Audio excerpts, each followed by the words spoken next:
Hey yo, what is up guys? Your boy's back and today I'm going to be talking about what is the best Roman Reigns versus Brock Lesnar match because they have another match this weekend. Could it be their best one? It's definitely, they have the highest stakes they put into this one that they possibly could have put. Wrestlemania main event, both titles on the line, unification match. And yeah, so let's talk about the feud here. So the feud dates all the way back to 2015. When Roman Reigns won the Royal Rumble and went on to challenge Brock Lesnar at WrestleMania 31. So let's talk about it. So Roman Reigns, because we'll talk about how each guy kind of progressed through this feud. And yeah, Roman Reigns, you could really tell that back in that time he's not as like he was. I can't really say he couldn't have cut the kind of promos that he cuts now, but he definitely wasn't, and he wasn't like that superstar that he is now. He just seems like he's just come such a long way since winning that original Royal Rumble to becoming the biggest star in the business, like earning it, like not like it's really up for a debate who the biggest star in the pro wrestling business is right now. It's Roman Reigns. And yeah, it's not really like his promos he cuts, his matches are awesome. How serious he is. He has that it factor. You don't really want to fuck with the kind of guy. You take him seriously. Yeah, so he's come just so far, and back here in 2015, I don't know what it was. He just couldn't get over as a babyface. No, the fans were just rejecting him. Not really all his fault, but it was what it was. The situation. Everyone wanted Daniel Bryan. That's just the fact of the matter. And it just seemed like you got put in someone else's spot. So that's really it there. So he goes into a really cold feud with Brock Lesnar, and there was a lot of speculation going into this match. A lot of people were like, no, Brock won't make him look good, or there was a lot of talk about this. And then the match happened, and it's one of the best WrestleMania main events of all time. Like, probably easily in the top 10. I would throw that in. That match was hella brutal, hella freaking physical. They beat the tar out of each other. Like, Brock got all cut up, like cutting himself on Roman's ring gear and on the turnbuckle. And yeah, there was just a lot to sit. Like, Roman, like it seemed like Brock Lesnar was just impossible to beat back then. Like, he was just next level. Like, you had to be god tier to beat him. See what I did there? And yeah, so the match was just off the chain, off the charts. Everyone loved it. It was so well received. It was a great main event, and I still look back at it as that. However, and the thing is, it's so realistic to the match. It just comes off so freaking brutal, and that's what makes it so great. Not a bunch of flips and dives. No, good old fashioned violence is what's made this one, which is what made this one so memorable and special.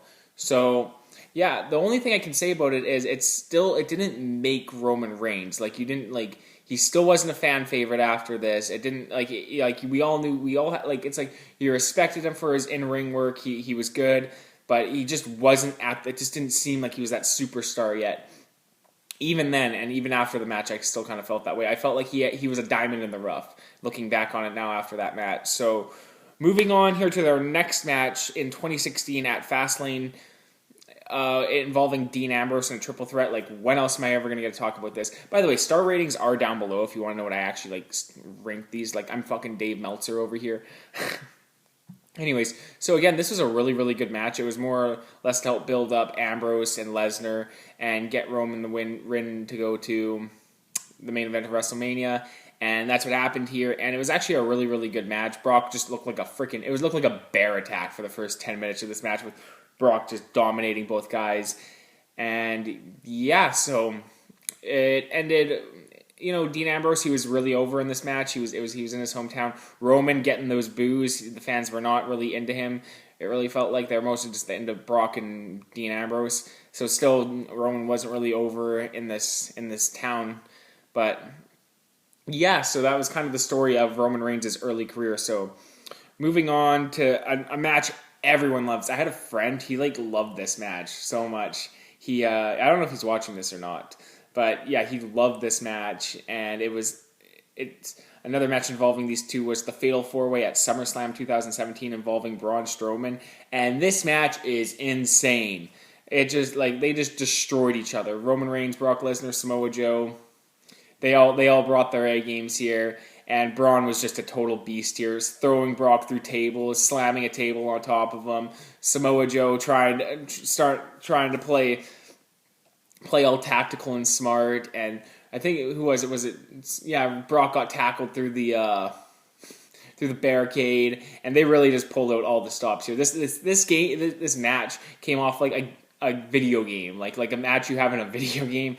And I say that in the most fun way possible because that's how it was. It was just so much fun. You put your 4 big giants in the match, and they all just beat the tar out of each other. And again, Roman's still not as over in this match. The crowd was really into Braun Strowman. This is the Barclays Center too. They were really hot for this, and sometimes that arena really struggles for crowd reaction. So again, just a great match here. Roman took the fall because.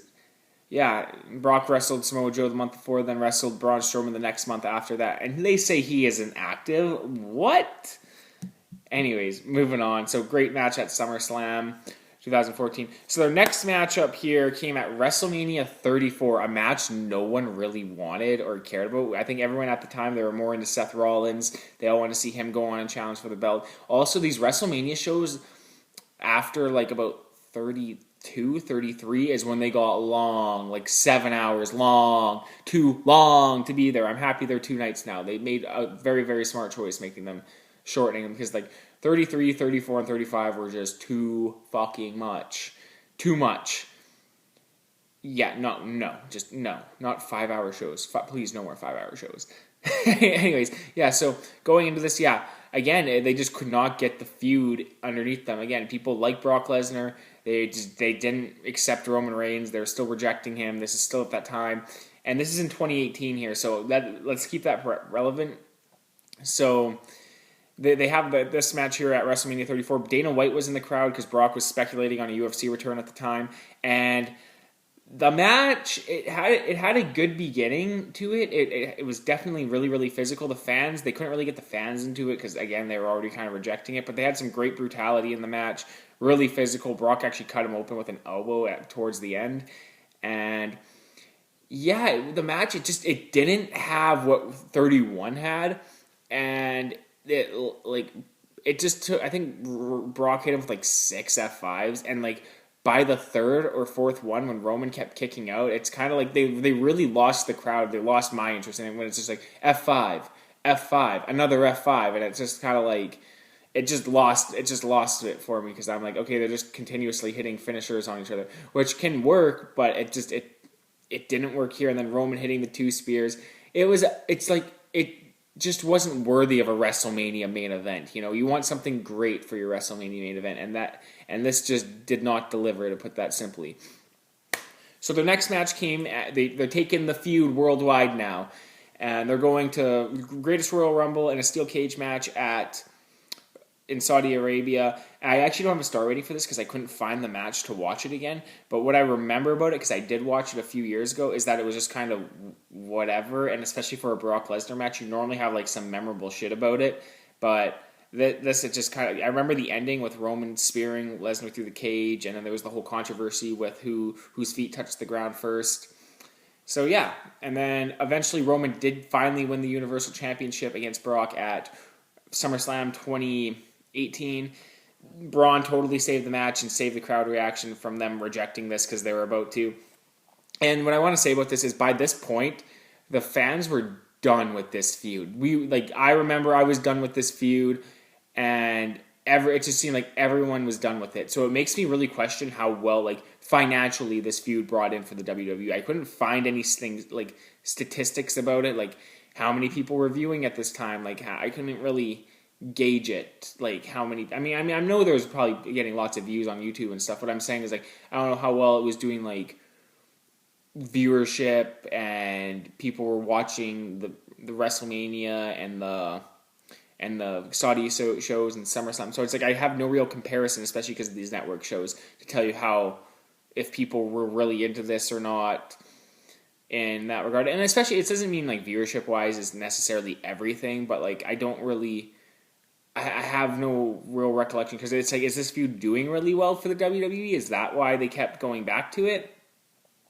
because yeah, so that's what I really have to say about that. Because and like the 2018 match, like the SummerSlam match, it was just like, let's just get the belt on Roman, let's move on from Brock. And especially at the time, I think the fans were really just rejecting Brock for his long ass title reign, and how he doesn't work, even though it's whatever, just something for them to bitch about, but like don't really care about. Really, it just, anyways. And then the last matchup here, I actually do have the review for it on my channel at Crown Jewel 2021, which was a good match, and yeah, it's part of this whole feud that they have going on right now. And yeah, definitely a solid match and a solid addition to their singles feud, and it definitely had a much better build than pretty much everything else they've had to any of on one of their other matches. So yeah. So as you can all tell, what is my favorite match of this feud? It is, and I don't think it's really much of a debate. It's the Wrestlemania 31 match. It's really no debate with the Seth Rollins cash-in and everything like that. Again, it was just such an amazing moment and an amazing match, and it's super, super memorable. And I think if you guys haven't watched it, you have to watch it, or you should watch it again, definitely. Anyways, so yeah, that's pretty much my whole recollection of this whole Roman Reigns Brock Lesnar feud. I hope it does come to an end at WrestleMania 38, and that's just the last we get to see them touch for a long ass time, because I just don't. I want to see both guys just go on to something else. It's kind of like, who's going to wrestle Roman, who's going to wrestle Brock after this. I don't know. I just kind of like, it just seemed like a feud they were really, really always going back to, and it's like, I felt like they didn't really touch on the Randy Orton feud like they could have. I feel like that was a really big money feud that WWE's just didn't cash in on it for some reason. Brock versus Finn Balor, I don't feel like they ever truly cashed in on that as well as they could have. There's other ones I probably could think of for like Brock and stuff, like Bobby Lashley versus Brock Lesnar. That's another feud they didn't just totally cash in on. And then here with this Roman Reigns feud, it's kind of like 50-50, a really lukewarm response, mostly to their 2018 matches that were just really underwhelming, I guess you would say. But yeah, so let me know what you guys think of the Roman Reigns feud with Brock Lesnar overall, because I've been watching this one for a long time, it really feels like. Yeah. So anyways, peace out, guys.